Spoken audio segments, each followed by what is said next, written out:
बिस्मिल्लाहिर्रहमानिर्रहीम। अस्सलाम वालेकुम dear viewers, this is me Rajab Ali. तो डियर व्यूअर्स, आज जो मैं आपके साथ एक धमाकेदार ट्रिक लेके आया हूँ वो है केमिस्ट्री की। आज मैं आपको सिखाऊंगा कि आप जो है किसी भी केमिस्ट्री की जो है वो केमिकल इक्वेशन को कैसे बैलेंस करें इन जस्ट सेकंड, और वो भी किसी भी रेक्टिफिकेशन या किसी भी जो है एक दूसरे मेथड से आप जो है सॉल्व करेंगे in just seconds.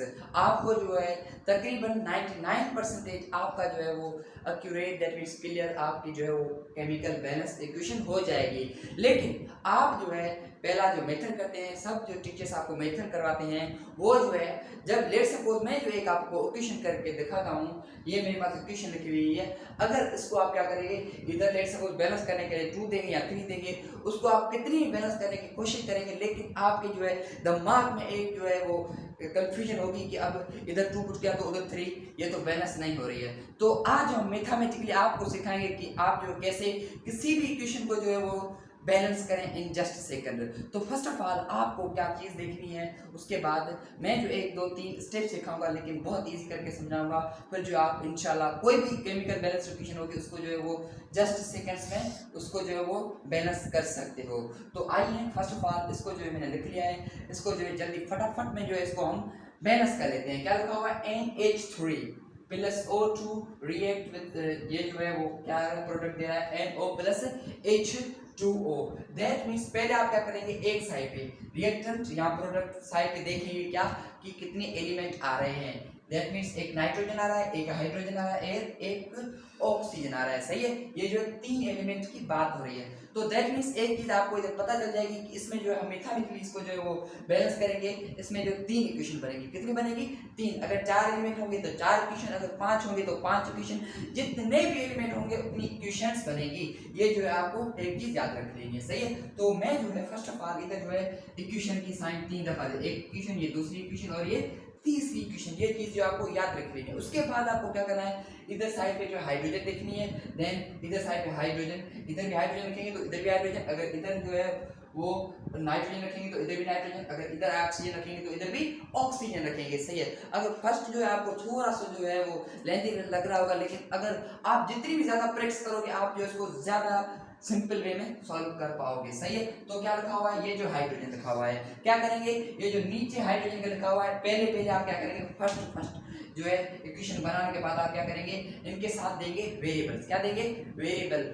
That means आप इनके साथ दे देंगे कोफिशिएंट। ये जो है एक क्या है, ए, इसको जो है एबीसी वाले जो भी अल्फाबेट्स उनको वेरिएबल कहते हैं, लेकिन अगर किसी के भी साथ लग जाता है तो उसको हम क्या कहते हैं, कोएफिशिएंट कहते हैं। सही है, आपने मैथमेटिक्स में पढ़ा भी होगा कि लेट्स सपोज हमारे पास 2a लिखा हुआ है। सही है, तो इधर जो है 2 क्या है, ये जो है कोएफिशिएंट है, और a क्या है, वेरिएबल है। सही है, किसी भी नंबर के साथ अगर कोई भी नंबर जो है प्रोडक्ट दैट मल्टीप्लाई हो रहा है तो जो फर्स्ट वाला होगा वो क्या होगा, हमारे पास कोएफिशिएंट होगा। ओके हो गया, तो ये a, और इधर हम क्या रखेंगे, b रखेंगे। सही है, इधर क्या रखेंगे, c रखेंगे, और इधर डी रखेंगे। ये जो है आपने अगर तरीका कर लिया तो समझो कि आपकी इक्वेशन हो गई बैलेंस। ओके, तो मैं क्या करूंगा, इधर पहले हाइड्रोजन की देखूंगा, तो हाइड्रोजन कितने हैं, 3। सही है, हाइड्रोजन कितने हैं, 3। तो इधर मैं क्या रखूंगा, 3a रखूंगा, क्योंकि 3 और इसके साथ a रखूंगा।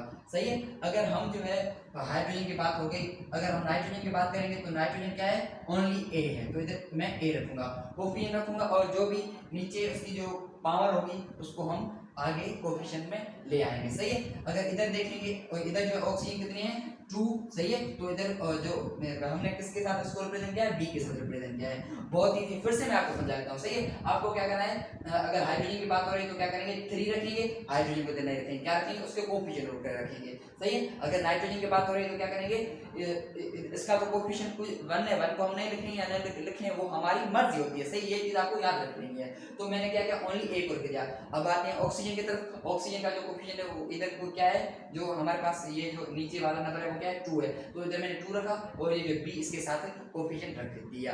ये जो है आपको चीज आई होप समझ में आ गई होगी। उसके बाद इधर चलते हैं, इधर ये क्या है, हाइड्रोजन की लाइन है, ये क्या है हमारे पास, ये जो हमारे पास नाइट्रोजन के, और ये क्या है हमारे पास ऑक्सीजन की है। अगर इधर आप लिखना चाहते हैं तो लिख लें, ये जो हाइड्रोजन की लाइन है, सही, ये किसकी है, ये हमारे पास है नाइट्रोजन की लाइन, और ये किसकी है, हमारे पास ऑक्सीजन की लाइन है। ये चीज भी आप अगर मेंशन करना चाहें तो कर सकते हैं। ओके हो गया, ये जो हमारे पास ABC मेथड होता है।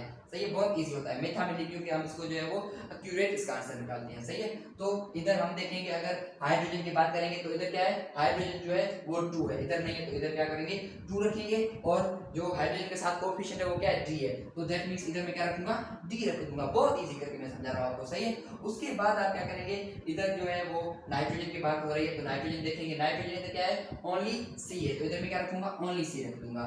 देन आपके पास बात किसकी हो रही है, ऑक्सीजन की हो रही है, तो इधर जो है ऑक्सीजन एक जो है ओनली क्या है, C है। सही, ये देखो इधर जो एक क्या है, नाइट्रोजन ओनली C है, और एक जो हमारे पास क्या है, हमारे पास है G है। सही, एक ही O है, तो दैट मींस हम क्या करेंगे, G रखेंगे, यहाँ 1D रखेंगे, इधर मैं क्या रखूंगा, C प्लस D रख दूंगा।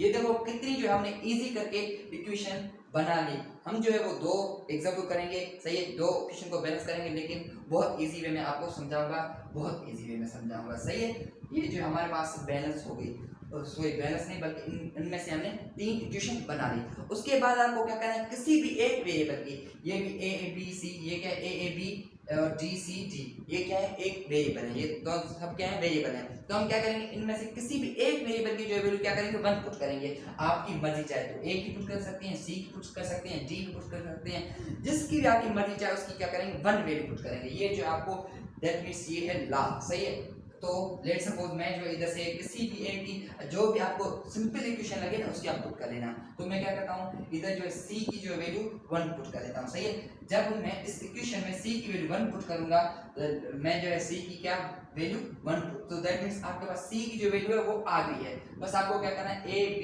c और d की वैल्यू निकालनी और कुछ भी नहीं काम करना है। सही है, ओके हो गया। तो हमने जो है c की वैल्यू निकाली, अगर हम इसी इक्वेशन में a सेम रखें, सही है, c की हमारा वैल्यू क्या है, 1 आई, तो इधर मैं क्या रखूंगा 1। तो देखो हमने जो है इसमें से ही c की वैल्यू निकाली, c की और a की भी निकाली। अब हो गया इजी, आप उनमें से किसी भी एक में जो है a की वैल्यू पुट करके d की वैल्यू निकाल सकते हैं, इनमें से किसी भी जो है वो एक में इसमें पुट करके आप जो है वो c की वैल्यू भी, c की निकली हुई है तो क्या करेंगे, b की वैल्यू भी निकाल लेंगे। तो मैं क्या करता हूँ, इसमें जो है 3 सेम रखता हूँ। सही है, ये जो है इधर मैं एरो दे देता हूँ क्योंकि ये जो इधर दूसरी इक्वेशन ऑफ वैल्यू पुट कर रहे हैं। सही है, तो 3 सेम रख दिया, और इधर a जो हमारे पास क्या है 1 है, तो इधर मैंने 1 रखा, और क्या है हमारे पास इधर जो इज इक्वल टू 2g है, g की हमारे पास वैल्यू नहीं है तो मैंने जो d को नहीं रखा, और ये 3 1 क्या जाएगा 3 हो जाएगा, और इज इक्वल ये क्या जाएगा 2g हो जाएगा। अगर हम g की वैल्यू निकालेंगे तो ये जो है क्या, ये 2 क्या हो रहा है, इस d के साथ कोएफिशिएंट, दैट मींस क्या हो रहा है, मल्टीप्लाई हो रहा है, तो इधर क्या हो जाएगा, डिवाइड हो जाएगा। तो ये क्या जाएगा 3, और ये मल्टीप्लाई इधर डिवाइड हो जाएगा, तो ये क्या जाएगा, g की वैल्यू हमारे पास क्या आ जाएगी 3/2 हो जाएगी। ये देखो हमारे पास जो 3/2 g की वैल्यू आ गई। अब बाकी किसकी वैल्यू रही, a की भी आ गई, c की भी आ गई, g की भी, b की, तो हम क्या करेंगे, इसमें पुट करके b की वैल्यू निकाल सकते हैं। तो ये 2b सेम रखा, सेम c की वैल्यू हमने क्या निकाली है 1 निकाली, तो मैं 1 रखूंगा, और ये जो g की वैल्यू वो क्या निकाली है 3/2 निकाली है। तो मैंने जो है इसको भी इजीली करके रख लिया है ना। उसके बाद आप क्या करेंगे, ये 2b सेम रखेंगे। अब आपको पता ही होगा कि हम जो है वो एलसीएम की जो है वो फ्रैक्शन को कैसे ऐड करते हैं। सही है, तो ये जो है क्या आ जाएगा, इसके नीचे कुछ नहीं लेकिन 1, तो 1 और 2 का एलसीएम क्या आएगा 2 आएगा, बिल्कुल सही है। सही है, उसके बाद आप क्या करेंगे, ये जो 1 का लेवल 2 के कितनी बार लगेगा 2 टाइम लगेगा, तो उसको क्या करूंगा 1 मल्टीप्लाई 2 करूंगा, और ये प्लस, और ये 3 2 की जब 2 पे कितनी टाइम लगेगी, डिवाइड करेगी 1 टाइम, तो इसको क्या करेंगे 1 से मल्टीप्लाई कर देंगे, बहुत इजी है। सही है, और ये जो 2 है इधर क्या हो रहा है, b के साथ मल्टीप्लाई हो रहा है, उधर जाके क्या जाएगा डिवाइड हो जाएगा, तो ये क्या जाएगा b इज इक्वल टू, और ये 1 2 का 2 हो जाएगा, और प्लस से ये हो जाएगा 3, और ये क्या हो जाएगा अपन, ये जो है 2 इधर आके हो जाएगा मल्टीप्लाई, 2 मल्टीप्लाई बाय 2 हो जाएगा। तो हमारे पास जो इधर मैं इधर लिख देता हूं, सही है, हमारे पास जो b की वैल्यू क्या आएगी, वो क्या आएगी 2 + 3 दैट मींस 5, और ये 2 का क्या आ जाएगा 4 आ जाएगा।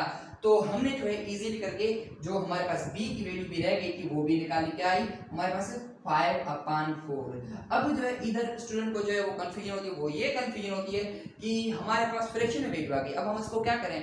जब भी फ्रैक्शन में वैल्यू है तो आप क्या करेंगे, ये एक g की वैल्यू फ्रैक्शन में आई है और एक b की वैल्यू फ्रैक्शन में आई है, उसके बाद आप क्या करेंगे, इन दोनों फ्रैक्शन में देखेंगे कि कौन से जो फ्रैक्शन का जो डिनोमिनेटर है वो बड़ा है। तो अगर हम देखेंगे इसका 2 है इसका 4 है, दैट मींस b वाले फ्रैक्शन का जो b की वैल्यू आई है उसका फ्रैक्शन जो है वो डिनोमिनेटर में बड़ा है। बस आप कुछ भी नहीं करेंगे, ये जो 4 है ना इसको इसके भी साथ मल्टीप्लाई करेंगे, इसको इसके भी साथ मल्टीप्लाई करेंगे, और इसके भी साथ मल्टीप्लाई करेंगे, देन लास्ट इसके भी साथ मल्टीप्लाई कर देंगे, बस कुछ भी नहीं करेंगे। तो हो जाएगा इजी। तो ये हमारे पास सी की वैल्यू आएगी 1 4 4 हो जाएगा, और जो ए की वैल्यू आएगी वो भी 4 आएगी, और इधर जो डी की वैल्यू आएगी वो क्या आएगी, जब भी दैट मींस इधर जो है क्या एक फ्रैक्शन है और ये क्या नंबर है, जब इन दोनों के बीच में मल्टीप्लाई है तो दैट मींस हम जो है वो न्यूमरेटर और डिनोमिनेटर पे टेबल लगा सकते हैं, सही है। तो उस पे जो 1 टाइम लगेगी 2 की टेबल, इस पे जो है 2 टाइम लगेगी। हम जो 1 को डिनोमिनेटर में नहीं लिखते हैं तो दैट मींस क्या हो जाएगा, ये 1 को नहीं लिखेंगे तो 3 2 क्या आ जाएगा 6 हो जाएगा, तो ये सिंपल हो गई 6। इधर हम देखेंगे तो ये 4 और ये 4 हो जाएंगे कैंसिल, क्योंकि इस पे जो 4 की टेबल बन रहा है इस पे 4 की टेबल बन रहा है। डिनोमिनेटर में हम 1 को नहीं लिखते हैं और मल्टीप्लाई अगर किसी भी नंबर को 1 से करते हैं तो रिजल्ट तो सेम ही आता है ना, सही है। तो ये क्या आ जाएगा ओनली 5 हो जाएगा। तो हमने जो इजीली करके ये जो भी थी वैल्यू उनको निकाल लिया। नाउ आप क्या करेंगे, जो a था वो इधर क्या रखेंगे, a की हमारे पास वैल्यू क्या आई, a की 4 आई है, तो इधर मैं जो 4 रखूंगा, सही। और जो हमारे पास b की वैल्यू आई है वो क्या आई है हमारे पास 5 है, तो इधर b की जगह मैं क्या रखूंगा 5 रखूंगा, बहुत इजी है, सही है। और जो c की वैल्यू आई है वो क्या आई है, वो भी 4 आई है, तो इधर मैं क्या रखूंगा 4 रख दूंगा, सही है। ये जो मैंने 4 रख दिया। देन d की वैल्यू क्या आई है हमारे पास 6 आई है, तो इधर मैं क्या रखूंगा 6 रखूंगा, बहुत इजी था, बहुत इजी था। तो फ्रेंड्स अगर मैं जो है इस लेक्चर को थोड़ा सा अगर दूसरा मैं एग्जाम करूँ तो ये जो थोड़ा लेंथी लेक्चर हो जाएगा, तो मैं क्या करूँगा ओनली आज जो एक समझाऊंगा, फिर दूसरी लेक्चर हम क्या करेंगे इसी हिसाब से हम जो है तकरीबन 5 से 6 जो है वो एग्जाम्पल हम क्वेश्चन को बैलेंस करेंगे। इंशाल्लाह आपका जो पूरा कंफ्यूजन है वो क्लियर हो जाएगा, सही है। अगर आप फिर भी कंफ्यूज हो गए हैं कि अब हमारा बैलेंस हो गया है या नहीं हो गया है, तो आप क्या करेंगे इस साइड को जैसे रिमूव, तो मैं कर लेता हूँ रिमूव, सही है। जैसे ही इसको रिमूव कर लेते हैं उसके बाद आप क्या करेंगे काउंटिंग कर लें कि हमारे पास बिल्कुल सही है या नहीं। तो इधर हम देखेंगे नाइट्रोजन, तो नाइट्रोजन इधर कितने हैं 4 हैं, इधर हम देखेंगे बिल्कुल 4 है, नाइट्रोजन तो हो गया बैलेंस। उसके बाद हम आएंगे हाइड्रोजन के ऊपर, तो हाइड्रोजन इधर कितने हैं 3 4 का क्या आ जाएगा 12 हो जाएगा, सही है। तो इधर हाइड्रोजन कितने हैं 12 हैं। अगर हम इधर देखेंगे तो इधर सॉरी जी की जो हमने इधर वैल्यू नहीं लिखी है, सही है, तो ये क्या है 6 है, तो मैंने ये इधर 6 रख दिया।